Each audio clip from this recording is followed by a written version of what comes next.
Trichy hotel breeze ரெசிடென்சியில் நடைபெறும் பிஆர்சிஐ கருத்தரங்க நிகழ்ச்சியில் Rotarian doctor K Srinivasan அவர்கள் கலந்து கொண்டு சிறப்பிக்கிறார். நீட் வினாத்தாள் கசிவு விவகாரத்தில் மத்திய கல்வி அமைச்சர் தர்மேந்திர பிரதான் பதவி விலகனம் உள்ளிட்ட கோரிக்கைகளை முன்வச்சு காங்கிரஸ் காக்ரோச் கட்சியினர் தொடர்ந்து போராட்டங்களில் ஈடுபட்டு வரக்கூடிய சூழல்ல அவங்க மேல தாக்குதலும் நடத்தப்பட்டுச்சு காவல்துறையினரால. இந்த நிலையில கரப்பான்பூச்சி கட்சியினரோட மத்திய அரசானது பேச்சுவார்த்தை நடத்திக்கிட்டு இருக்கு. இந்த பேச்சுவார்த்தையானது 30 நிமிடங்களை கடந்து தொடர்ந்துகிட்டு இருக்கு. இது தொடர்பான கூடுதல் விவரங்களோடு இணைகிறார் செய்தியாளர் பாரதிராஜா. வணக்கம் பாரதிராஜா, இந்த பேச்சுவார்த்தையில இப்ப இருக்கக்கூடிய அப்டேட் என்ன, விரிவான தகவல்களை வழங்குங்க.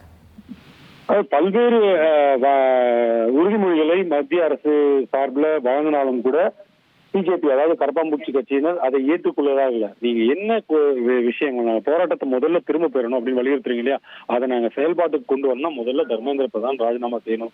இது தொடர்பாகத்தான் விவாதங்கள் நடந்து கொண்டே இருக்கிறது. அதாவது கிட்டத்தட்ட ஒரு 30 நிமிடம் தாண்டிச்சு இல்லையா. அந்த 30 நிமிடத்துல கிட்டத்தட்ட 20 நிமிஷங்கள் தர்மேந்திர பிரதானின் ராஜினாமா மட்டும்தான் பிரதானமா ஆலோசிக்கப்பட்டிருக்கு. அதை தாண்டி மத்திய அரசு தரப்புல பல்வேறு விஷயங்கள் சொல்லப்பட்டிருக்கு. இந்த ஸ்பெஷல் பில் கொண்டு வரப்பட்டதை பத்தி ரொம்ப கிளீனா எக்ஸ்பிளைன் பண்ணியிருக்காங்க. அதாவது இந்த சட்டம் கொண்டு வரப்படுவதால் என்னென்ன நன்மைகள், இனி எதிர்காலத்துல அந்த வினாத்தாள் கசிவு போன்ற விவகாரங்கள்லாம் இருக்காது அப்படின்ற உறுதிமொழியை இந்த மசோதா உறுதி செய்யும் அப்படின்றதெல்லாம் இவங்க எடுத்து சொன்னாலும் கூட முதல்ல ஏற்கனவே நடந்தது இல்லையா, அதுக்கு முழு பொறுப்பேற்று அவர் ராஜினாமா செய்யணும். மற்றபடி போராட்டத்தை கைவிட முடியாது அப்படின்றதுல ரொம்ப தீர்மானமா இருக்காங்க. ஆனா மத்திய அரசு தரப்புல மீண்டும் மீண்டும் வலியுறுத்துவது என்னன்னா, இந்த போராட்டம் திசை மாறிவிடக்கூடும், சிலர் தவறாக வழி நடத்துவார்கள். எனவே நீங்க பொறுப்புடன் செயல்படணும். நீங்கள் போராடுவது நல்ல விஷயம்தான், அமைதியான முறையில போராட்டம் பண்றீங்க, ஆனால் யாரோ ஒருவர் இதை திசை திருப்பிடுவார்கள். அதனால ரொம்ப கவனமா செயல்படணும். இது நாட்டின் எதிர்காலத்துக்கு நல்லதல்ல. போராட்டத்தை கைவிடுங்கள். நாங்க இதுல ஏற்கனவே சிபிஐ வழக்கு விசாரணை நடைபெற்று விட்டது. குற்றப்பத்திரிகை அடுத்த வாரம் தாக்கல் செய்ய போறாங்க அப்படின்லாம் கூட சொல்லி பாத்துறாங்க. அதுல குற்றவாளிகள் யார் அப்படின்றது தெளிவா இடம்பெற்றிருக்கு அப்படின்லாம் கூட சொல்லி பார்த்தாச்சு.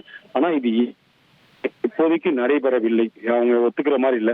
ராஜினாமா முதன்மை கோரிக்கை, அதை செய்யுங்க, அப்புறம் பார்ப்போம் அப்படின்றதுதான் இப்போதைக்கு. இந்த 30 நிமிடங்களை கடந்து இந்த பேச்சுவார்த்தை நடந்திருந்தாலும் கூட எந்த விதமான ஒரு சிறு முன்னேற்றம் கூட இல்லை. இந்த கூட்டம் ஆரம்பிக்கும் போது ஏற்கனவே ஒரு முறை பேச்சுவார்த்தை நடந்து தோல்வியில முடிஞ்சு, இன்னைக்கு கூட்டம் ஆரம்பித்ததுல இருந்து மீண்டும் இதே வசனம் தான் சென்று கொண்டிருக்குது. தர்மேந்திர பிரதான் ராஜினாமா, இதுதான் அவருடைய பிரதான கோரிக்கை. அதை முடித்து வைத்தால் தான், அது நடந்தால்தான் அடுத்து என்ன அப்படின்ற விஷயமே நாங்க கன்சிடர் பண்ணுவோம் அப்படின்ற மாதிரி தான் கரப்பாம்பூச்சி கட்சியினர் இப்போதைக்கு பேசிட்டு வராங்க. 30 நிமிடத்தை தாண்டி இருக்கிறது. இன்னும் சற்று நேரத்தில் ஒரு செய்தியாளர் சந்திப்பு கூட இருக்கலாம் அப்படின்னு சொல்றாங்க. கூட்டம் விரைவில் இன்னொரு 10-15 நிமிஷம் கூட்டமும் முடிஞ்சிடும் அப்படின்ற மாதிரி தான் எதிர்பார்ப்பு இருக்கு. ஏனென்றால் மத்திய அரசு தரப்புல 2 அமைச்சர்கள் வந்து நேரடியாக அவர்களிட பேச்சுவார்த்தை நடத்தியும் கூட எந்த பலனும் இல்லாத ஒரு சூழல் தான் இப்ப அந்த கூட்டத்தில் இருக்கிறதா உள்ள தகவல்கள் வந்து இருக்கின்றன. இருப்பினும் அதிகாரப்பூர்வ தகவல்கள் அப்படின்னு இன்னும் வழியில வந்து அவங்க பேசிட்டு நமக்கு தெரியும். நன்றி பாரதிராஜா, உங்களுடைய விரிவான தகவல்களுக்கு. திருச்சி ஹோட்டல் பிரீஸ் ரெசிடென்சியில் நடைபெறும் பிஆர்சிஐ கருத்தரங்க நிகழ்ச்சியில் ரொட்டேரியன் டாக்டர் கே ஸ்ரீனிவாசன் அவர்கள் கலந்து கொண்டு சிறப்பிக்கிறார்.